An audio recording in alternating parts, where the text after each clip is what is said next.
నాగమ్మ చిలకమ్మ కోట వైపు ఎందుకు వెళ్తున్నాయి అని అక్షయ నాగమ్మ చిలకమ్మను వెతుక్కుంటూ కోట వైపు వెళ్తూ ఉంటాయి. వసీకర కోటలో కూర్చొని నాగమ్మ చిలకమ్మ కోట వైపు రావటం గమనించి, రండి నాగమ్మ, రండి చిలకమ్మ, మీరు ఆ అక్షయకు నమ్మిన బంటులు కదా. మొదట మీరు కోటలోకి వస్తారు, మీ వెనకే ఆ అక్షయ్ కూడా కోటలోకి వస్తుంది. అక్షయ కోటలోకి రాగానే నాకు కావలసిన ముక్కు పుడకను నేను అక్షయ చేత దొరికించుకుంటాను. ఆ తరువాత అక్షయ్ను అంతం చేస్తాను అని చెప్పి వసీకర తనలో తానే మాట్లాడుకుంటూ ఉంటుంది. ఇక మరోవైపు మాయ కిటికీల నుంచి వేదవతి కుటుంబాన్ని చూస్తూ ఉంటుంది. ఈలోగా పంతులు గారు ప్రసాదరావుకి మంగళసూత్రాన్నిచ్చి వేదవతి గారి మెడలో కట్టండి అని చెప్పి చెప్తూ ఉంటారు. తాలి గట్టం వచ్చేసింది. ఆ వేదవతి మెడలో తాలి పడితే ఊరి అందరికీ మంచి జరగొచ్చు. అందుకే ఆ వేదవతి మెడలో తాలి కట్టకముందే ఆ కుటుంబం మొత్తాన్ని కూడా బాంబుతో పేల్చేస్తాను అని చెప్పి మాయ కిటికీలో నుంచి వేదవతి కుటుంబాన్ని చూస్తూ రిమోట్ని నొక్కబోతూ ఉండగా రిమోట్ చేయి జారి కింద పడిపోతుంది. దాంతో రిమోట్లో నుంచి సెల్స్ బయటికి వస్తుంది. ఇప్పుడు ఇలా జరగాల అని మాయ తనలో తానే అనుకుంటూ రిమోట్లో సెల్స్ని ఫిక్స్ చేస్తూ ఉంటుంది. ఈలోగా ప్రసాదరావు వేదవతి మెడలో తాలి కట్టేస్తాడు. పంతులు గారు అందరూ కూడా అక్షంతలు వేయండి అని చెప్పి చెప్పడంతో అక్కడ ఉన్న వాళ్ళంతా కూడా వేదవతి ప్రసాదరావు తలపై అక్షంతలు వేస్తూ ఉంటారు. మావయ్య, ఇప్పుడు మీకు సంతోషమేనా అని అవని ప్రసాదరావుని అడుగుతూ ఉంటుంది. ఇచ్చిన మాట నిలబెట్టుకున్నావు. నా వేదాను నా కళ్ళ ముందుకు తీసుకొచ్చి మా పెళ్లి రోజు వేడుక చేశావు. చాలా సంతోషంగా ఉందమ్మా అని చెప్పి ప్రసాదరావు చెప్తూ ఉంటాడు.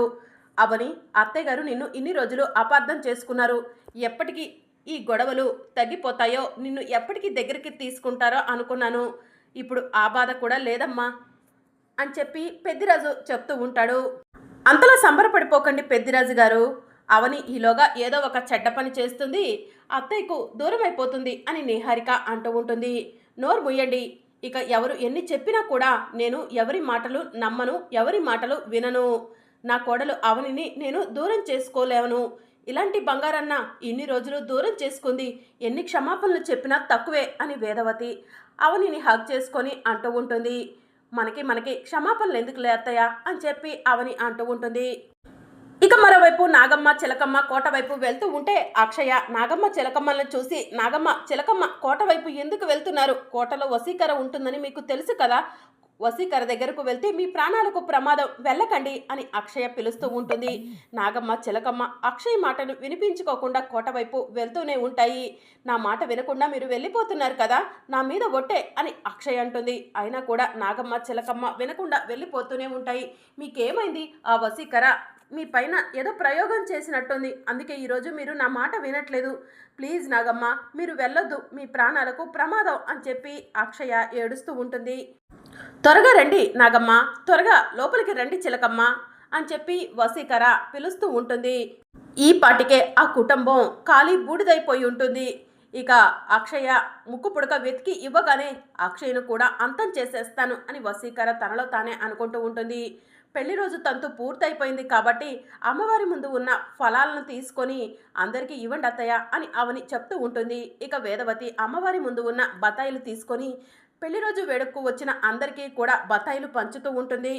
ఇక మరోవైపు మాయ కిటికీలో నుంచి వేదవతి కుటుంబాన్ని చూస్తూ బాంబు పేల్చడానికి రిమోట్ నొక్కుతుంది. ఇదేంటి, నేను ఎన్నిసార్లు రిమోట్ నొక్కినా కూడా బాంబు పేలట్లేదు, ఏమైంది దీనికి అని చెప్పి రిమోట్ని అటు ఇటు కొడుతూ ఉంటుంది. ఇక వేదవతి బత్తాయిలు అందరికీ పంచటం పూర్తయిపోతుంది. ఇక అవని చేతిలో ఉన్న బత్తాయిలో బాంబు ఉంటుంది. అవని, బత్తాయి ఏంటి ఇంత బరువుగా ఉంది అని చెప్పి అనుమానంగా బత్తాయి వైపు చూస్తూ ఉంటుంది. బత్తాయిని ఊపటంతో బత్తాయిలో ఏదో ఉన్న సౌండ్ అవనికి వినిపిస్తుంది. ఇందులో ఏదో ఉన్నట్టుందే అని చెప్పి అవని తనలో తానే అనుకుంటూ ఉంటుంది. అంతకుముందు పెద్దిరాజు నీరసంగా ఉందని బత్తాయి తీసుకోవాలనుకున్నప్పుడు మాయ వెళ్ళి బత్తాయి తీసుకోకుండా అడ్డుకోవటం, ఇదంతా కూడా అవని గుర్తు చేసుకుంటూ ఉంటుంది. ఇక అవని టెన్షన్ పడుతూ అలానే చూస్తూ ఉంటే, అవని ఏంటి ఏం మాట్లాడకుండా అలా సైలెంట్గా ఉంది అని వసంత్ అంటుంది. అవును, అవని ఈ పాటికే ఏదో ఒకటి మాట్లాడుతుందే అని నిహారిక అంటుంది. ఏమైందమ్మా, ఎందుకు అలా కంగారు పడుతున్నావు అని ప్రసాదరావు అడుగుతూ ఉంటాడు. మావయ్య ఈ బత్తాయిలో అని అవని అంటూ ఉంటుంది. ఏమైంది ఆ బత్తాయిలో ఏముంది అని వేదవతి అడుగుతూ ఉంటుంది. ఈ బత్తాయిలో బాంబు ఉంది అత్తయ్య అని చెప్పి అవని అంటుంది. దాంతో కుటుంబ సభ్యులంతా కూడా కంగారు పడుతూ ఉంటారు. అవని ఆ బత్తాయి ఇలా ఇవ్వు అని శ్రీకర్ అంటూ ఉంటాడు. లేదు బావా మీరంతా ఇక్కడే ఉండండి అని అవని అంటుంది. అమ్మ అవని వెళ్ళొద్దమ్మా, ఆ బాంబు ఉన్న బత్తాయిని విసిరేసేయమ్మా అని వేదవతి అంటూ ఉంటుంది. ఇక అవని ఎవరి మాటను వినిపించుకోకుండా బాంబు ఉన్న బత్తాయిని తీసుకొని ఖాళీ ప్రదేశంలోకి వెళ్ళి బత్తాయిని విసిరేస్తుంది.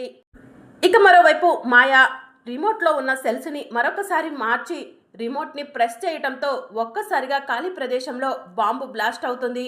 ఇదేంటి బాంబు ఇంట్లో పేలాలి కదా, అటువైపు నుంచి సౌండ్ వచ్చిందేంటి అని చెప్పి మాయా తనలో తానే అనుకుంటూ బాంబు పేలిన వైపు వెళ్ళి చూస్తూ ఉంటుంది.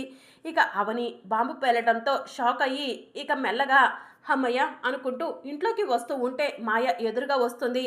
మాయ చేతిలో రిమోట్ని అవని గమనిస్తుంది. మాయ చెయ్యి పట్టుకొని అవని వేదవతి వాళ్ళ దగ్గరకు నడుచుకుంటూ వస్తూ ఉంటుంది.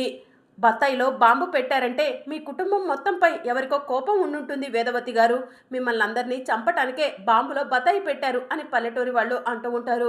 అవును ఈ విషయం గురించి వెంటనే తేల్చుకోవాలి అత్తయ్య గారు అని చెప్పి పెద్దిరాజు చెప్తూ ఉంటాడు. ఆ బత్తాయిలో బాంబు పెట్టింది ఎవరో కాదు ఈ మాయ, కావాలంటే ఆ మాయ చేతిలో ఉన్న రిమోట్ చూడండి అని అవని వేదవతి వాళ్ళతో చెప్తుంది. దాంతో వేదవతి వాళ్ళంతా కూడా రిమోట్ వైపు చూస్తూ ఉంటారు.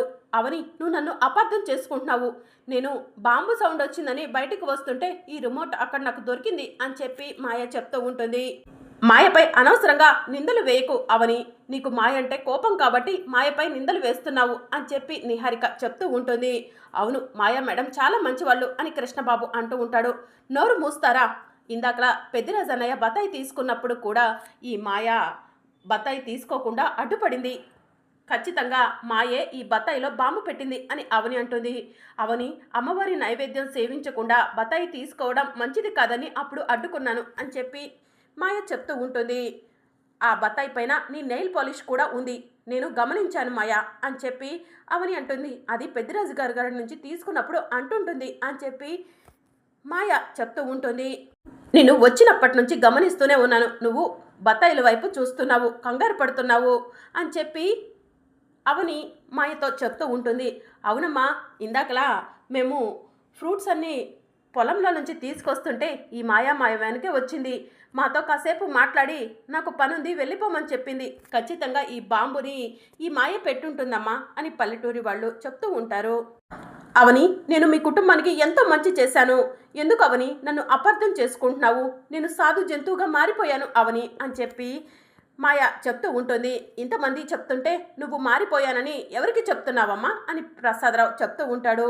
ఎందుకు మీరంతా కలిసి నన్ను ఇంతలా అవమానిస్తున్నారు, నేను మీ కుటుంబానికి ఎన్నోసార్లు ఆర్థిక సహాయం చేశాను, అవని శ్రీకర్ నా ఆఫీస్లో ఎంప్లాయీస్, వాళ్ళు ఎన్నోసార్లు నన్ను ఎదిరించి మాట్లాడారు, అయినా కూడా నేను వాళ్ళ ఉద్యోగాలు పోకుండా కాపాడుతూ వచ్చాను, అవని దగ్గర నుంచి గెస్ట్ హౌస్ లాక్కోవాల్సింది కానీ అవనికి గెస్ట్ హౌస్ ఉండాలని అలానే మా డాడీతో మాట్లాడి గెస్ట్ హౌస్ని అవని దగ్గర నుంచి తీసుకోకుండా చేశాను, మీ ఊరి కోసం మీకోసం నేను ఎంతగానో తాపత్రయపడుతున్నాను, అలాంటి నన్ను మీరెందుకు అపార్థం చేసుకుంటున్నారు, ఎందుకు నిందలు వేస్తున్నారు అని మాయ అవనిని అడుగుతూ ఉంటుంది. అవును అవని, ఎందుకు నువ్వు మాయను అపార్థం చేసుకుంటున్నావు అనగానే మాట్లాడుతున్నావు, పాపం నా కొడుకు చెత్త తాళి కట్టించుకోవాలనుకుంది, నువ్వు వచ్చి నా కొడుకు ఆ మాయ మెడలో తాళి కట్టకుండా అడ్డుకున్నావు, పాపం మాయ అమాయకురాలు, మాయ మారిపోయింది, అలాంటి మాయను ఎందుకు అపార్థం చేసుకుంటున్నావు అని వేదవతి అవనిని అంటూ ఉంటుంది. ఇదేంటి పెద్దావిడ నా వైపు సపోర్టుగా మాట్లాడుతుంది, నేను పెద్దావిడ అండ చూసుకొని రెచ్చిపోవచ్చా అని మాయ తనలో తానే అనుకుంటూ ఉంటుంది.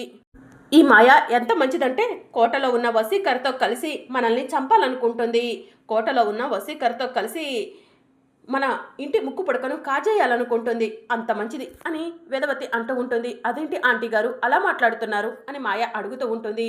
నీ నిజస్వరూపం నాకు తెలియదు అనుకుంటున్నావా మాయ, నువ్వు కోటలో ఆ వసీకర్తో మాట్లాడటం నేను విన్నాను అని చెప్పి వేదవతి అంటుంది.